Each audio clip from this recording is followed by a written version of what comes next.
जिस प्रकार से अल्मोड़ा जनपद और बागेश्वर जनपद एक ही जिले थे और मेरे ही समय में जब मैं जिला पंचायत का अध्यक्ष था 97 में बागेश्वर जनपद अलग भी हुआ और लगातार वर्षों से हम, जब मैं जिला पंचायत का अध्यक्ष था तब से मेरे को आने का अवसर लगातार मिलता रहा है और मुझे वो समय भी ध्यान आ रहा है कि जब हम ये उत्तरायणी के पर्व को किस उत्साह के साथ कैसे कैसे हम मनाते थे और लगातार मनाते आ रहे हैं। और आप सब लोग भी जानते हैं कि उत्तरायणी का पर्व लगातार वर्षों से हमारे पूर्वजों ने बागेश्वर के पवित्र धाम बागनाथ में मनाने का निर्णय कई 100 वर्षों से लिया है। सरयू और गोमती के इस संगम में पवित्र धाम को विकसित करने का काम हमारे पूर्वजों के माध्यम से हुआ, तो वही हमारे लिए बड़ा सौभाग्य का विषय है।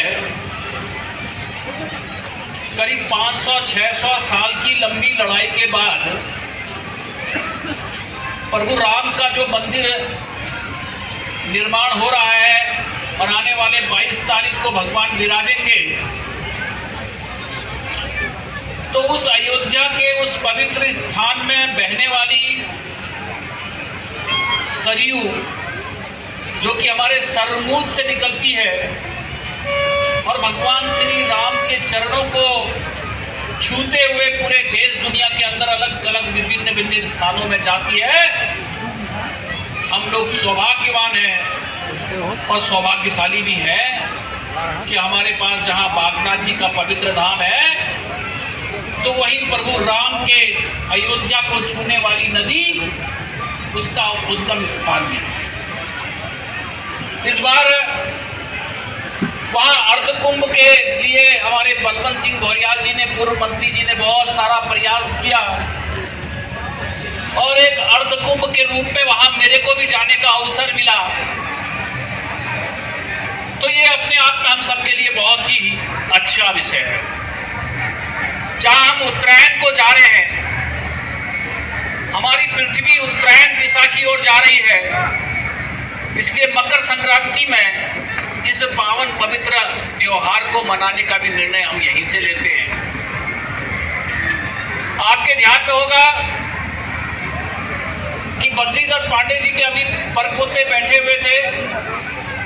और अभी हमारे बीच में आनंद सिंह बिष्ट स्वतंत्रता संग्राम सेनानी मेरे लोकसभा क्षेत्र में एक ही बचे हैं। उनको भी मैं अभिवंदन करता हूं, वंदन करता हूं कि इन महान लोगों के कारण से भारत माता स्वतंत्र हो पाई और जिन सपनों को लेकर के स्वतंत्रता संग्राम सेनानियों ने बहुत सारा बलिदान लोकसभा क्षेत्र अल्मोड़ा पिथौरागढ़ के अंदर किया, चाहे वो जयती की क्रांति हो, चाहे वो सल्ट के खुमार की क्रांति हो, चाहे देघाट की क्रांति हो, चाहे सोमेश्वर के चनौदा की क्रांति हो, इतनी सारी क्रांतियों के बाद भी एक क्रांति इस सरयू बगड़ के अंदर मकर संक्रांति के अंदर 1921 के अंदर भी हुई और उस मकर संक्रांति के कारण ही जो उसमें बद्रीधर पांडे जी के नेतृत्व में, चूंकि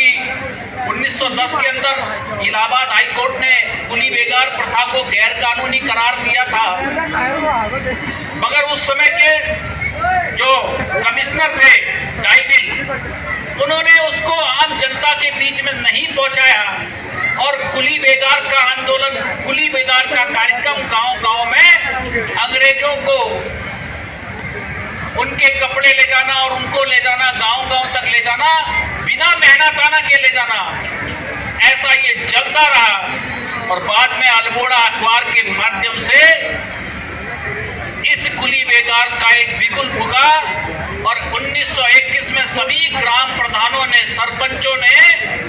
इस सरयू बगड़ में जो बहियां थी, जो रजिस्टर था, वो बहा दिया। तो तो ये इतिहास अपने आप में ऐतिहासिक है।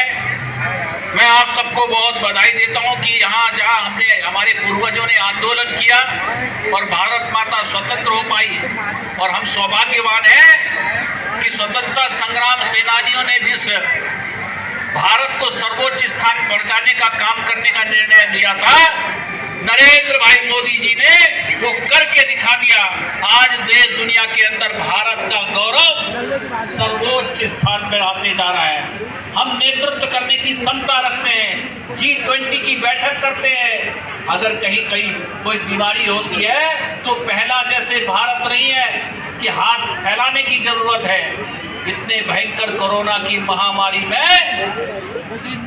हमारे देश के वैज्ञानिकों ने हमारे प्रधानमंत्री जी के नेतृत्व में कोरोना की वैक्सीन भी बनाई, और जो हाथ फैलाने वाला देश था, दुनिया के कई देशों को कोरोना की वैक्सीन दे करके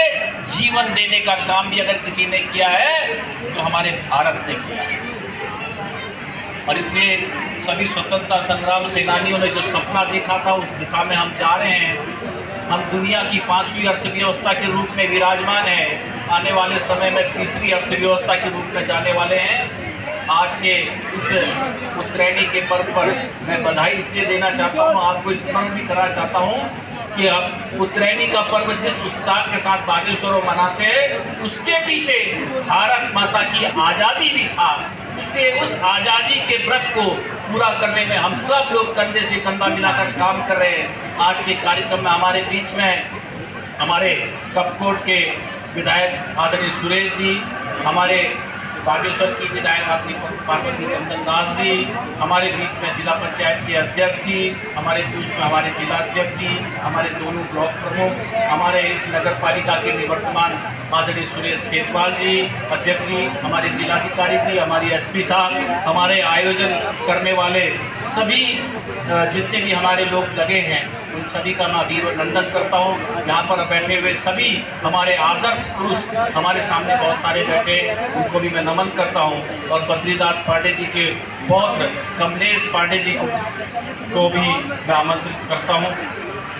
ऐसे सभी को अभिनंदन करते हुए, वंदन करते हुए आपको बहुत बहुत बधाई है, बहुत सारी शुभकामनाएं हैं। कुछ खेल प्रतिनिधि भी हमारे यहाँ पर अभी उनका कार्यक्रम किया गया, आने वाले समय के लिए मैं उनको भी शुभकामनाएं देता हूँ कि वो बागेश्वर का नाम आने वाले समय में अपने अपनी खेल प्रतियोगिताओं के माध्यम से विजय करके लाएंगे। इतनी सी बात करते हुए भारत माता की, बोलिए भारत माता की। अरे ताकत लगा कर बोलो भाई, कैसे यहाँ स्वतंत्रता का आंदोलन हुआ होगा। भारत माता की, भारत माता की।